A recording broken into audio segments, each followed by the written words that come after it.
फटाफट हम लोग यहाँ से कवर करते हैं। तो एक एनसीईआरटी के पॉइंट ही है यहाँ पे, अभी जब एडिशनल चलेगा वहां पे देखेंगे हम लोग। तो let us take a look at the three options that can be thought for increasing food production. पहली चीज तो एग्रीकल्चर के लिए ग्रीन रिवोल्यूशन वर्ड यूज करेंगे point biotechnology revolution point of view से, ठीक है। तो क्या क्या है, agrochemical based agriculture, organic and genetically नहीं, या तो हम केमिकल यूज कर लें, या तो हम ऑर्गेनिक खेती कर लें, या तो हम जेनेटिक इंजीनियर्ड क्रॉप को ग्रो कर लें। इसके लिए क्वेश्चंस जो थे पहले कि कैसे यील्ड बढ़ सकती है, कैसे चीजें अवेलेबल होंगी, पॉपुलेशन ग्रोथ, वो सारा कॉन्सेप्ट आपका सोशल माइंड में चलना चाहिए, वो सब्जेक्टिव स्टडी में काम आएगा। द ग्रीन रिवोल्यूशन सक्सीडेड, अब देखो वर्ड दिया है ग्रीन रिवोल्यूशन, तो यहाँ पे आपको साथ साथ में ब्लू रेड सब याद होना चाहिए। Succeeded in tripling blue red and white, in tripling the food supply, but yet it was not enough to feed the growing human population. ये ग्रीन रिवोल्यूशन हरित क्रांति वाला जो पढ़े होगे ना इतिहास में, जो हरित क्रांति है उससे रिलेटेड है। ये बायोटेक वाला ग्रीन रिवोल्यूशन नहीं है, बट यहीं से आपको बायोटेक्नोलॉजी का भी ग्रीन रिवोल्यूशन आया। Increased yields have partly been due to the use of improved crop varieties, but mainly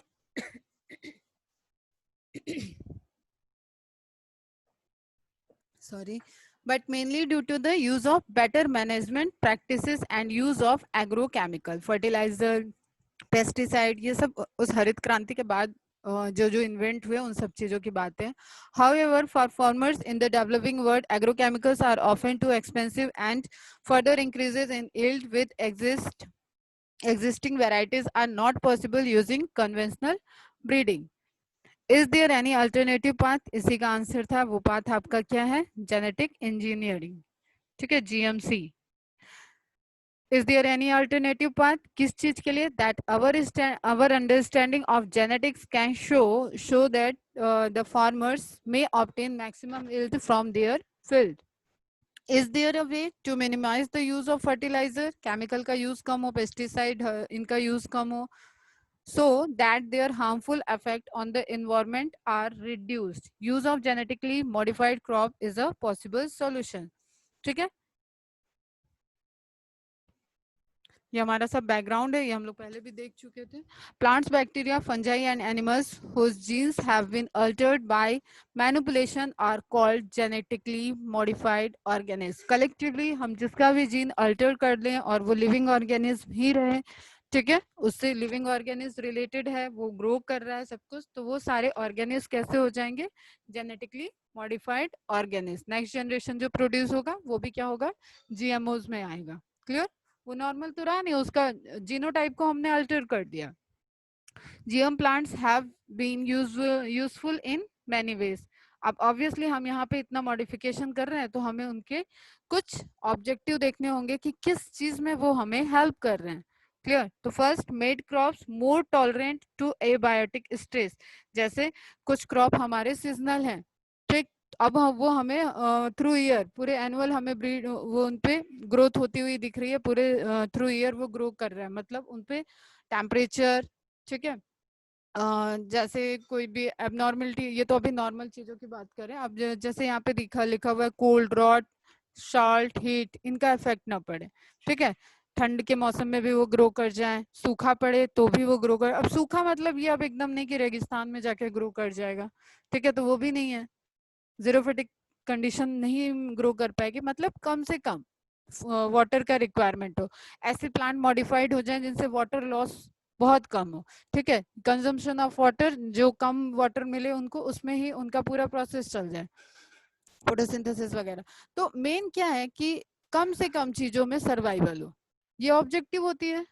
देखो कोई भी रिसर्च होता है वो कॉस्ट, टाइम, टाइम कम लगे, कॉस्ट कम लगे, प्रोडक्शन हाई हो, यही चाहिए, ये मोटिव होता है रिसर्च करने का। प्रोडक्शन हाई कह लो या ह्यूमन वेलफेयर कर लेते हैं यहाँ पे, ये ऑब्जेक्टिव होता है। इस चीज के लिए हमें ऐसे प्रोटोकॉल बनाने हैं जिसकी कॉस्टिंग कम हो, जिसमें टाइम कम मिल रहा हो और रिजल्ट हमें बहुत अच्छा आ रहा हो, यही ऑब्जेक्टिव होता है।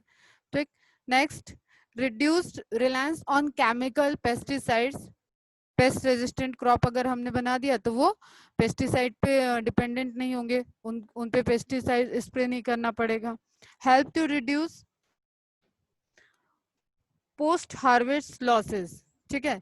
पोस्ट हार्वेस्ट मतलब हार्वेस्टिंग के बाद जो उनको क्या यार बोलते हैं, कोल्ड स्टोरेज वगैरह में एक्युमुलेट करके रखते हैं या उनको किसी भी कंडीशन में एक्सपोर्ट कर रहे हैं ट्रैवल, उसको टाइम टेकन है कि पोस्ट हार्वेस्ट उसको स्टोरेज करना है। तो वैसी वैसी कंडीशन में भी वो बहुत ज्यादा सर्वाइव, जैसे तुम लोग अभी घर के डेली रूटीन की चीजों में देखो तो प्याज रखी काफी दिन तक रखी रह जाती है, आलू भी काफी दिन तक रखा रह जाता है घर में।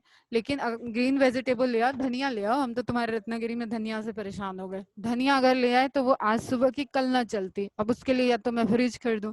ठीक, तो हमें क्या चाहिए कि ये जो हार्वेस्टिंग के बाद भी उनका सर्वाइवल है, प्रिजर्वेटिव या इनका प्रिवेंशन होना चाहिए। कुछ चीजों में है जैसे तुम्हारे फिर भी एक लिमिट तो हर जगह है, अब लिमिट हमें नहीं क्रॉस करना है कि इस साल क्रॉप निकली तो वो 4 साल तक चले, वो तो राइस और ग्रेन वगैरह के केस में ही होता है। तो सेम वे में सिमिलरली मतलब बस माइंड में ये होना चाहिए कि हार्वेस्टिंग के बाद उनके स्टोरेज में जो लॉस होता है, वो लॉस, ट्रांसपोर्टेशन में जो लॉस होता है, वो सब लॉस पे भी हम ओवरकम कर लें, तो ऐसी कैरेक्टर उनके अंदर इनहेंस कर दें। इंक्रीज एफिशिएंसी, अभी तुम्हें कोई इस सब चीजों में बैकग्राउंड में चलना चाहिए बेटा। अनफेवरेबल मोड ऑफ रिप्रोडक्शन या सर्वाइवल, उन सब कंडीशन में कौन सी जीन हेल्प करती होंगी उनको सरवाइव करने के लिए, कैसे सिस्ट बनता है, कैसे थिक लेयर बन जाती है। ठीक, तो आपके दिमाग में चलना चाहिए कि किसी चीज को अगर हमें सर्वाइवल बढ़ाना है, किसी चीज की टॉलरेंस पावर बढ़ानी है, तो हमें किस किस एरिया में हम वर्क कर सकते हैं। ठीक, तो वो एक आइडिया आता है। नेक्स्ट है increased efficiency of mineral uses by plant, this prevent early exhaustion of fertility of soil. अब सॉइल है, बायो फर्टिलाइजर यूज हो रहा है, या चलो कोई किसी किसी जैसे एरिया में होता है ना कि ये यहाँ खेती बहुत ज्यादा होती है, जैसे मध्य प्रदेश हुआ, पंजाब हरियाणा साइड, यूपी, इन सब जगह पे खेती बहुत ज्यादा है, एग्रीकल्चर डोमिनेट है इस साइड में। ठीक है, तो इसका क्या मतलब होता है, कैसे खेती ज्यादा हो रही है, ऑब्वियसली यहाँ की सॉइल फेवरेबल है। ठीक है, सॉइल में फर्टिलिटी रेट हाई है, सॉइल में मिनरल्स हाई हैं।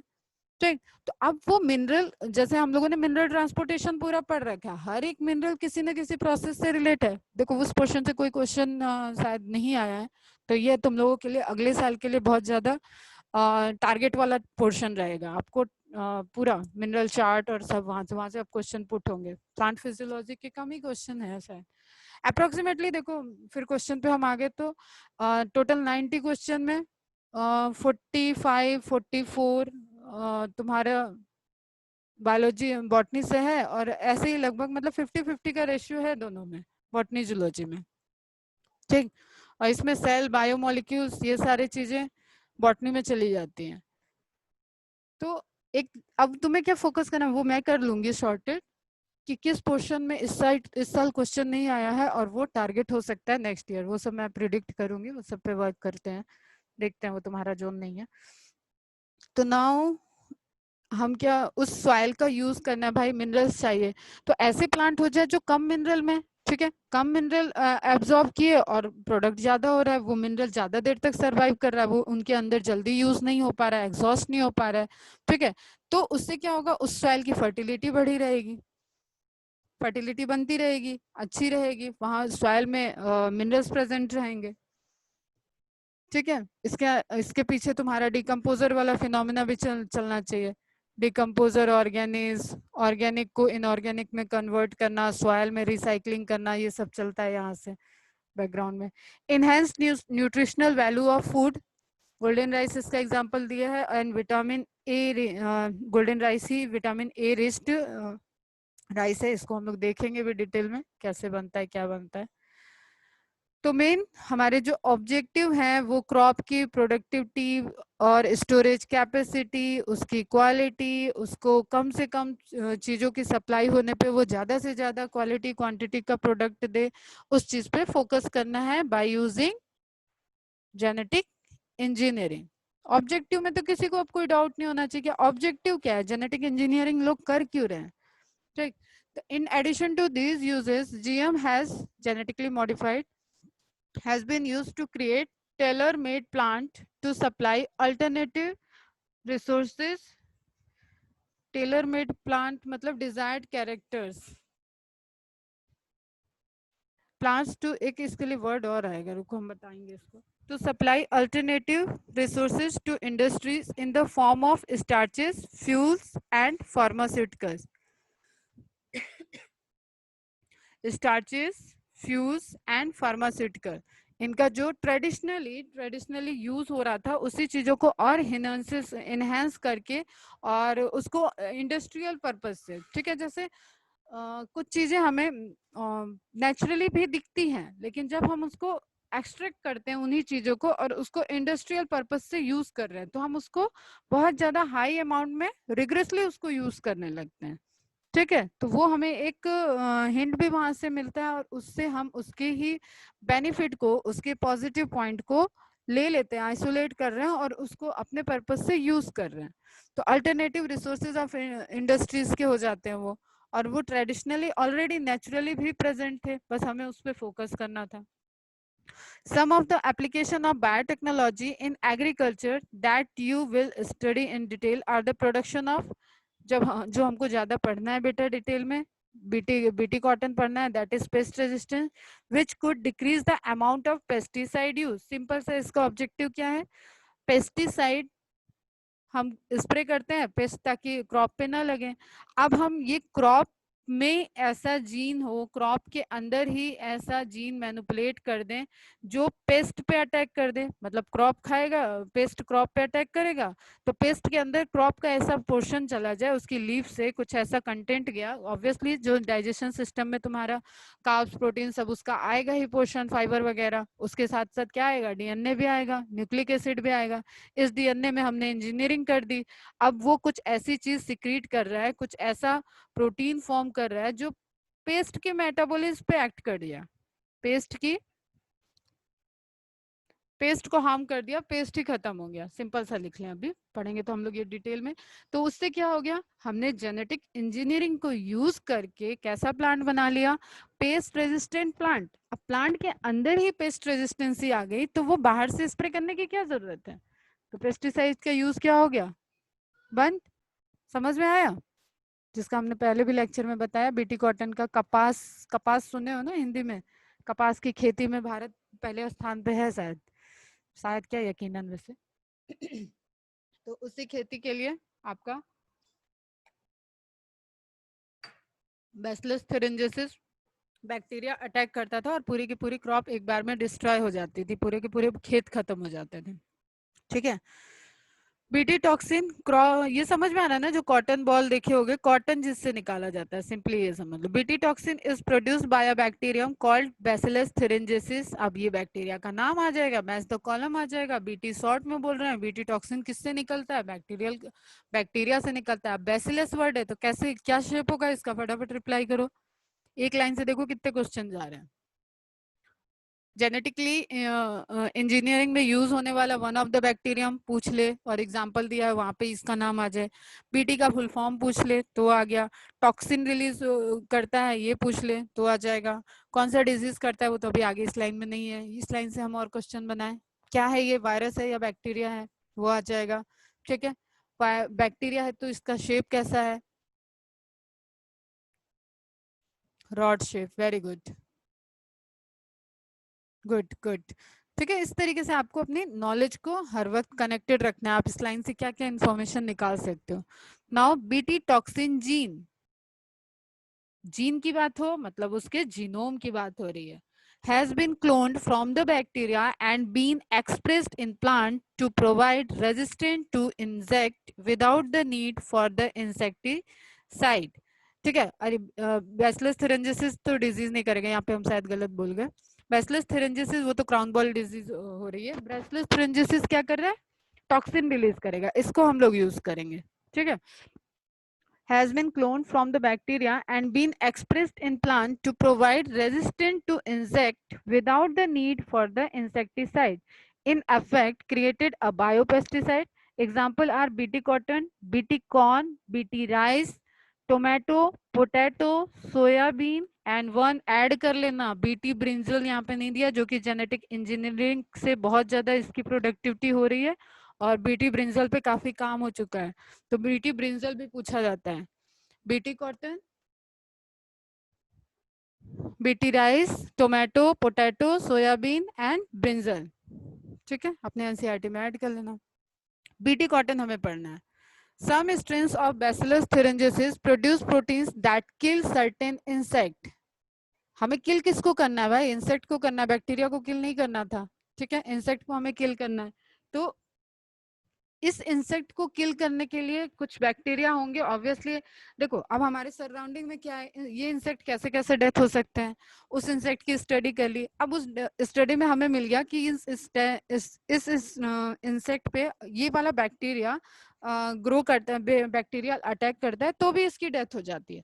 तो हम उसके मैकेनिज्म में चले जाएंगे, क्या ऐसे मैकेनिज्म है कि ये बैक्टीरिया इस इंसेक्ट में वो अटैक करने पे यूज करता होगा उस मैकेनिज्म को, जिससे इस इंसेक्ट की डेथ हो जाती है। वहां से हमें उसकी जेनेटिक इन्फॉर्मेशन पता चल गई। ठीक, सुनो, कनेक्टिंग करो इस चीज को। वहां से हमें उसकी जेनेटिक इन्फॉर्मेशन पता चल गई।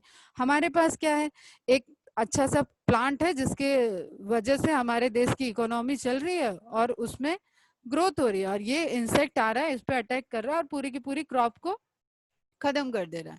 ठीक, अब हमें इस इंसेक्ट पे कौन अटैक कर सकता है, ये हमें एनालिसिस इतना तो करनी पड़ेगी। ये इंसेक्ट की लाइफ और इसके बारे में देखा हमने, तो एक बैक्टीरिया ऐसा मिला जो इस पे अटैक कर रहा है। अब हमने आइसोलेट कर लिया कि इस इंफॉर्मेशन निकाल ली कि इस बैक्टीरिया के पास कुछ ऐसा जीन है जो कुछ ऐसा प्रोटीन इसके अंदर फिनोटाइपिकली एक्सप्रेस कर रहा है, जिसकी वजह से इंसेक्ट में कुछ तो डैमेज हो रहा है और वो इंसेक्ट खत्म हो जा रहा है। ठीक, सेम वे में अब हमें एक हिंट मिल गया कि अगर हम इस प्लांट की सीड में, इस प्लांट की ग्रोथ के पहले ही ऐसा जीन इंसर्ट कर दें जो इस बैक्टीरिया के पास है, तो ये प्लांट जर्मिनेट ही उस जीन के साथ होगा। इसके अंदर भी वही फिनोटाइपिक एक्सप्रेशन होंगे, बैक्टीरिया के अंदर जो है universal law of genetic code उसमें हेल्प करेगा। ठीक है, समझ में आया? तो हमने ये बैक्टीरिया इसके अंदर नहीं डाला, इस बैक्टीरिया की जीन को इस प्लांट में डाल दिया। अब ये प्लांट जितनी भी कॉपीज बना ले, जितने भी प्लांट प्रोड्यूस होंगे, वो कैसे हो गए? बीटी कॉटन प्लांट हो गए। क्लियर है ये कॉन्सेप्ट? ठीक है, तो दैट किल सर्टेन इंसेक्ट। अब यहाँ पे इंसेक्ट आपको नेम दिया है। अब यहाँ पे आपको लैपिडोप्टेरन्स, उसमें आ गया tobacco bud brown, armyworm and coleopterans, beetles आ गए, and dipterans, flies and mosquitoes. इन सारे इंसेक्ट, इसलिए डिजीज भी इसीलिए। अब ये कैसे होंगे कि बैसिलस थुरिंजिensis अलग अलग इंसेक्ट पे अटैक करने के इनके मोड होंगे। ठीक है, अलग अलग इंसेक्ट पे अटैक करेंगे और वो इंसेक्ट अलग अलग प्लांट पे अटैक करेंगे। ठीक है, जैसे बीटी कॉटन तो हमने एक एग्जांपल ले लिया। क्लियर? तो एक ग्रुप ऑफ इंसेक्ट को ये टारगेट कर लेगा, समझ रहे हो? पेस्टिसाइड, ये रेजिस्टेंस भी हमें ऐसा आना चाहिए कि ऐसी कोई चीज ना फॉर्म हो जाए जिससे हमें यूजफुल जो इंसेक्ट है वो अटैक में आ जाए। जैसे सपोज अब यहाँ पे छोटा सा एग्जांपल एक ले लें, बटरफ्लाई। बटरफ्लाई तो इसमें क्या नुकसान कर रही थी? पॉलिनेशन में हेल्प कर रही थी। जस्ट हम कॉन्सेप्ट को रिलेट करने के लिए बोल रहे हैं। ठीक है, बी, हनी बी ले लें, वो क्या करेगी? पॉलिनेशन में हेल्प करेगी। या तो हमें ऐसी चीज थोड़ी ना डाल देनी है कि सारे के सारे इंसेक्ट खत्म हो जाए, तो हम ऐसी चीज कलेक्टिवली निकालेंगे जो हमारा ऐसी चीज हम उससे आइसोलेट करें, ऐसे जीन आइसोलेट करें जो कलेक्टिवली हमारे टारगेट इंसेक्ट पे ही टारगेट करे। समझ में आ रहा है कॉन्सेप्ट? ठीक है, तो वो लिस्ट आपको दी हुई है, ये लिस्ट आपको ध्यान में रखना होगा। तो हमने जो जीन इंसर्ट करके बनाई जेनेटिकली मॉडिफाइड क्रॉप, वो ह्यूमन वेलफेयर के लिए या उस क्रॉप के वेलफेयर के लिए जो भी इंसेक्ट होंगे उस पर वर्क नहीं करनी चाहिए। ऐसा ना कि कोई आया और कोई भी इंसेक्ट ऐसा आया जिससे हमें हेल्प मिल रही थी वो भी खत्म हो गया, तो ये भी नहीं होना चाहिए टारगेट में। तो bacillus thuringiensis forms protein crystals during a particular phase of their growth. अब यहाँ पे आपको बैसिलस thuringiensis की मैकेनिज्म पढ़नी है। ठीक है, क्या मैकेनिज्म है, कैसे वो क्रिस्टलाइजेशन करता है, एक्चुअली परफोरेशन कर देता है उसके गट में। परफोरेशन हो जाएगा तो आप जस्ट ऐसे सपोज करो किसी अभी मेरी पूरी एलिमेंट्री कैनाल में परफोरेशन हो जाए, मतलब पोर बन जाए, छेद हो जाए, वहां के टिश्यूज अटैक हो जाए और वो सारे खत्म, तो ये तो अल्सर का बड़ा वाला लेवल हो जाएगा एकदम। ठीक है, हमारा वर्क कैसे हो पाएगा, हम किसी ट्यूब में से जो प्रोसेस चल रहा है उस ट्यूब को हमने परफोरेशन कर दिया, तो सेम वे में यहाँ पे क्या होता है, परफोरेशन हो जाता है और उसी की मैकेनिज्म हम लोग को देखनी होगी। तो नेक्स्ट लेक्चर में मैं वो मैकेनिज्म ले लूंगी। ये नोट्स शायद मैंने पहले ही अपलोड कर दिया, नोट्स नहीं अपलोड होगा तो मैं नोट्स तुम्हें अपलोड कर दूंगी। ठीक है, और यहाँ तक अभी पूरा हम लोग एनसीईआरटी के ही पॉइंट चल रहे हैं, कोई भी नोट्स नहीं बनाना है, जस्ट इसको रीड आउट कर लेना और मार्क कर लेना चीजों को। तो क्रिस्टलाइजेशन प्रोसेस होता है, उसके वजह से टॉक्सिक इफेक्ट होगा और वो गट में परफोरेशन कर देगा और उसका हमें देखना होगा कि क्या प्रोसेस है। ठीक है, फिर एक क्वेश्चन ये आता है कि देखो ये BT toxin protein exist as inactive, अब ये इतना टॉक्सिक प्रोटीन फॉर्म हो रहा है तो बैक्टीरिया डायरेक्ट ही ट्रिकी क्वेश्चन बन सकते हैं। ठीक है, बैक्टीरिया को क्यों नहीं हार्म कर रहा है, ठीक, तो वहां पे आपको देखना होगा जैसे पेप्सिनोजेन, ट्रिप्सिनोजेन, ये सब क्या है, इनएक्टिव फॉर्म, तो उस तरीके से ये जब प्रोटॉक्सिन बन रहा है तो वो वहां पे क्या रह रहा है, बैक्टीरिया में इनएक्टिव फॉर्म में रह रहा है। वो जैसे ही आता है उसके बाद उसकी प्रोसेसिंग होती है और वो एक्टिव में कन्वर्ट हो जाता है, तो जहाँ पे वो एक्टिव रहेगा वहां पे एक्ट करेगा। एक्टिव फॉर्म होने के लिए आपको पता है कि पीएच होना चाहिए, टेम्परेचर होना चाहिए, हर एंजाइम का अपना एक एक्टिव एरा होता है। ठीक है, उसकी रिक्वायरमेंट है। समझ में आ रही है ये सारी चीजें, कुछ भी अभी रटना वटना नहीं है। एक क्वेश्चन मैंने जो पूछा था टेम्परेचर से रिलेटेड, अब वो तुम्हें वहां पे थोड़ा सा, एक मिनट, क्या क्वेश्चन था, टेम्परेचर से रिलेटेड एक क्वेश्चन पूछा था, उसमें अब आपको वो कहीं डिटेल नहीं मिली है, तो आप इसको कैसे सॉल्व करोगे, इसको सॉल्व करने की टेक्निक आप क्या लगाओगे, what is the preferable temperature in which the cells can be given a heat shock before placing it on ice to make the them competent. अब यहाँ पे आप अपना दिमाग ओपन करो, सेल है, सेल के अंदर मेटाबॉलिज्म है, मेटाबॉलिज्म चलाने के लिए एंजाइम्स चल रहे होंगे, एंजाइम्स टेम्परेचर सेंसिटिव होते हैं, एंजाइम की पूरी एक्टिविटी हमने पढ़ रखी है कि क्या क्या अफेक्ट करता है। तो 22 डिग्री टेम्परेचर पे जाएंगे तो that is normal temperature, below normal भी चल रहा है, तो ऐसा तो है नहीं कि हम हीट शॉक दे देंगे 22 पे, कॉमन सी बात है। फिर 100 डिग्री, 100 डिग्री अभी मैंने पीसीआर में नाम लिया कि हाई टेम्परेचर, वो हम थर्मस एक्वेटिकस वहां यूज कर रहे थे। ठीक है, तो क्यों टैग पॉलीमरेज यूज किए उससे आइसोलेट होके, तो क्यों हमें आइसोलेट क्यों करना पड़ा, नॉर्मल एंजाइम अगर इस टेम्परेचर पे वर्क करता तो वो वर्क कर जाता। तो 100 डिग्री भी एक बहुत हाई टेम्परेचर दिख रहा है, 270 तो बहुत ही हाई टेम्परेचर दिख रहा है, तो इस क्वेश्चन को सॉल्व करने के लिए आपको कहीं लिखा हुआ ये नहीं चाहिए था, इसके लिए आपको नॉलेज अप्लाई करना था, इसलिए मैंने ग्रुप में ये शेयर भी किया था और सबने अच्छा इसका करेक्ट आंसर ही दिया था। तो अप्रोक्सीमेटली रिलेटिवली हाई, नॉर्मल से क्या है यहाँ पे 42 डिग्री, तो उसका करेक्ट आंसर हो जाएगा। तो ये मैं क्यों बता रही हूँ, क्योंकि इसके बैकग्राउंड में आपको कॉन्सेप्ट चलना चाहिए कि एंजाइम को एक्टिविटी करने के लिए, एक्टिव फॉर्म में चेंज होने के लिए कुछ पीएच चाहिए, कुछ टेम्परेचर चाहिए, कुछ मीडियम का एल्कलाइन एसिडिक होना जरूरी है, तब वो एंजाइम कन्वर्ट होगा। क्लियर, यही यही मैकेनिज्म इसके पीछे की थ्योरी है कि क्यों इसको बैसिलस को हार्मफुल नहीं है और ये इंसेक्ट को हार्मफुल है। ठीक, एक जगह इनएक्टिव फॉर्म है, एक जगह एक्टिव फॉर्म है, तो आपके डायरेक्ट क्वेश्चन बन जाते हैं ये सारी theory, inactive form, active form, कौन सा जीन इसको कोड कर रहा है। तो काफी इंफॉर्मेशन तो ऑलरेडी एनसीईआरटी में दे रखी है जो इसके क्वेश्चन आ जाते हैं। अब ये आपके लिए नेक्स्ट ईयर के बहुत जैसे क्या है ना, टारगेटेड क्वेश्चन है, ये आपको पता होना चाहिए, नहीं पूछा गया इस साल, ये भी पूछा जाता है रिपीटेडली। तो हम लोग कल देखेंगे ये सारी चीजें, यहाँ तक किसी को कोई डाउट।